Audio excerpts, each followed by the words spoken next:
Si Marites Insha. Good afternoon po, attorney. Ano po bang pwedeng gawin? Kasi inabando na ako ng asawa ko. Okay. Naging dahilan ng emotional stress ko. At nagkasakit at isa na rin akong PWD. Wala po kaming naging anak. Ayan. Sa family code, pwede siya mag-file ng petition for relief. So, kailangan ng public attorney tutulong sa kanya. Dapat alam niya rin ang address kung nasaan ang asawa niya. Oo. Pag gano'n, naging PWD siya at tingin niya ay naging ang dahilan nun, ayun, yung emotional stress. Pwede siya mag-file ng danyos Pwede mag-file ng danyos kahit walang anak.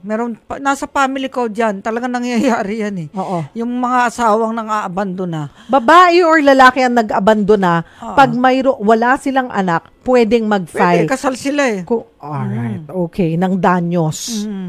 But not support, na monthly support. Pwede rin support. Kung sakaling PWD niya yan pinakasalan mo yan for better or worse. Tapos bigla mo na lang iniwan. Kaya hindi naman natin alam, bigla na lang na-atake yung asawa mo, na-stroke.